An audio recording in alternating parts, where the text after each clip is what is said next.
Hello, listeners. Here's Karen with episode 42 of our talk. And today I want to talk about the lessons learned as an artist last year. So, Happy New Year to all my listeners. And let's make 2023 a real creative year where we learn and grow and make more real art. If anything is needed in the world right now, it is painted, sculptured, or drawn art, and music played on real instruments by real musicians. In short, real deal. I've mentioned this before. Art made by the humans has a huge energy, hence why people flock to museums to look at paintings and sculptures and drawings and still go to concerts. The way the world is changing is even more important to create real art. But let's not go there. Today, I want to talk about the lessons learned from last year and how to move forward. I first want to start with a little story that taught me something you probably can relate to. Last November, I experimented with abstract landscape. I challenged myself because I'm not an abstract artist, but believe we should taste it all. And maybe it is something I will do more. I am part of a Facebook group, Saturday Night Live Art Shows, and the people hosting it are based in the US. And they took it upon them to give artists a chance to show their art during lockdowns. A really amazing opportunity. It still runs and it is a great push to be out there. So one Saturday evening, I posted my abstract landscape. I received a reaction that was so funny. A friend said, first, I saw beautiful colors. And then I scrolled and noticed your name. I was in shock. Heron, but you are a portrait artist. I never expected this from you. That was kind of an eye-opener. I know that most people have a difficulty to accept change. That is a brain thingy, because our brains only want to keep us safe. So if there is change, it will sit back telling you, not really. I loved what I saw before. I don't want anything else. So I was told that when you want to be represented by a gallery as artist, they rather want you to do one thing than any other things. They even can tell you how they want you to paint it, because for them, it sells easier. That, by the way, is because, and I'm sorry to say, is because you lack a why. Why do you paint what you paint? And who is your ideal client? You know, whether you go to a gallery or go to do it yourself, you need to know your avatar. But this made me question if gallery representation would suit me. Yes, I paint portraits. I paint them as a story. They are based on the techniques the old masters used, and they are realistic. How can I suddenly paint abstract landscapes? Why not realistic landscapes? But wasn't that the whole point? Experimenting, challenging myself? Yes. And why not? So I would advise you to think through and formulate very clear what it is you want and how you want to be seen as artist. So the next lesson was marketing. After a few courses, I learned just a snippet of what marketing is. Maybe like you or like me, maybe like me, you dislike marketing. But then I learned how stories can help. Am I not known as the storyteller? Yes, I was as a musician. I am with my portraits. So why not with marketing? But the biggest lesson was this.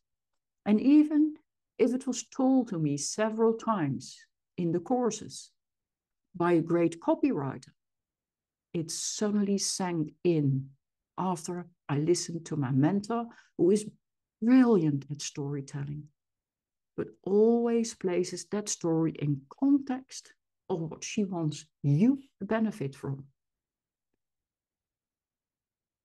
Another big marketing lesson I learned was the big names in the art world, the people we still remember, like Da Vinci, Rembrandt, Picasso. They were excellent marketeers. They got their message across, but they were on it. Lesson learned. Figure out what you want. What is your story, your message, your identity? And then make a plan and stick to it. Of course, never stick to it if it doesn't work. Then you have to change. So I have to come back to my art business role model, Kelly Fulton, who is so on top of her marketing. Reels, photos, lives on various social media. If marketing is connection, then make it fun and do it with love, because everything is only love. Love for what you do, love for who you are, love for the stories that you convey. Tell why do you paint this? Why did I paint a portrait behind me? Yes, it's a self-portrait with someone next to me who I dearly love. It is about connection. It is about security. It's about togetherness. And I can tell that story in a way that would benefit you. So make it fun and always do everything you do with love, not just for the sake of earning money, because that's in a way chasing, and everything you chase runs away. The last lesson, and maybe lessons, were all about energy. The way you feel ripples out in the universe, and you get it back, because the universe is nothing more than a mirror. And it was my friend Samantha Kaplan who often talked about the law of cause and effect. And when I started to put that to practice, responses were totally different. That said, it takes time. You need to go deep within. So I started with habit stacking, something my neurocoach told me. Because everyone says, change your thoughts. Change your thoughts. Yeah, that's nice, but how? And she said, listen, you drink your tea nice and warm. And with every sip, you just say to yourself, I'm worthy. And you feel the warmth of the tea or your coffee going down in your body. You brush your teeth. You say, I'm powerful. You're cooking. And you say something else positive about yourself. You're walking. And every step tells you that you are progressing as an artist, that you're always growing as an artist. I can't express how this, if you really make this a habit, how this changes everything. because you become suddenly very aware of the thoughts you have, and especially the negative self-talk that we as artists can have, the beliefs that were put into us. Now, try it. Try it. This way is so much simpler because these are things you do anyway. So why not fill them too with positive thoughts about yourself, about your art? I made a plan to work in blocks, which I can recommend, because you most probably are artist and art entrepreneur because you want to live from it. And not every artist fits with a gallery or even wants that. And so you need to find a way to earn money, to get commissions for your portraits, in my case, to sell your originals, your art prints. So you have to schedule blocks, otherwise it overwhelms. Last year, in the beginning, I really lost myself into everything I needed to do. And yes, I finished a project like with 11 portraits, but still, I had such a difficulty finding my studio time. So I made a list. What are the to-dos in a week? What are the to-dos that need to be done in a week, every week, but in priority? So I prioritize the things that I need to do. Studio time, always, no matter what, studio time. And if it's too dark, I draw. I draw self-portraits. And then my business time, it means that I have to find people and writing content to post. That needs to be done. And then I have things I can do over the week. I can do them once a week, or I can do them twice a week. So it gives so much room, and you start to breathe. And it gives you studio time and business time, and things get less chaotic. So whilst going through a lot of energy lessons, I also had to peel a lot of the onion skill. We have that. We all have that. And I recommend that you do that and keep doing that because it gives you space to breathe and to create. It gives you the room to advise others, to teach, and to inspire. And so I noticed I wasn't aware of how heavy my energy was till I found myself in a situation where someone I was really good with, and we met each other frequently, just broke off. I said, no, it's not, doesn't work. I got a harsh comment. And I went like, what? I haven't written anything harsh. Nothing. I try to help you. I try to show you what you can do. Two, last month even, people telling me, Karen, what happened with you? Your energy has changed. You're so much lighter. You're so much, we don't know what it is, but your energy has changed. And that is peeling the onion. That is the habit of stacking the positive thoughts. Because I wasn't even aware anymore that I was putting myself down all the time. So don't go there. Don't go there. Do these things and it will help you. Even when the going gets tough, because that's how it is.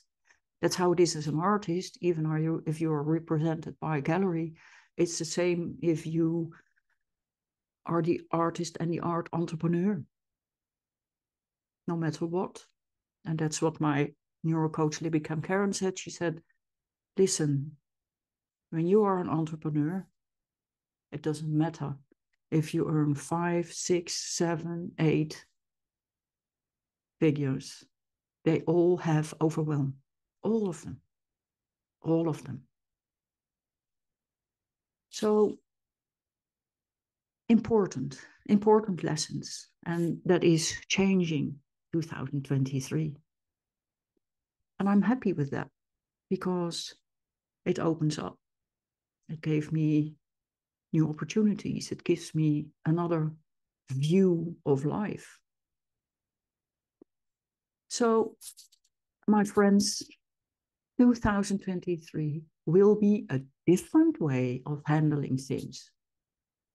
Letting go of 2022. Let us step up in 2023 and keep creating and growing together. I want to thank you for listening. And you know where you can find me, but just in case, karinmerks.co.uk. You can follow me on Instagram, Karin Merks Fine Art. On Facebook, the same, Karin Merks Fine Art. And even YouTube. YouTube has a handle at Karin Merks Fine Art. Yes. So just join me and let's make this an energetic, nice, high vibrational artist community. Next week, we are discussing allowing. That is so important. We do not allow ourselves enough, especially not as a woman. Are you allowing yourself to be an artist? Are you allowing yourself to have a day off? That was a thing I needed to. I had this idea. Oh, I have to. No. I skipped out have to from my vocabulary. Oh, I can. I will or I won't. Can't is not in anymore. But that's next week. I wish you all a lovely week, full of laughter, full of happiness, full of creation. Speak next week. Bye.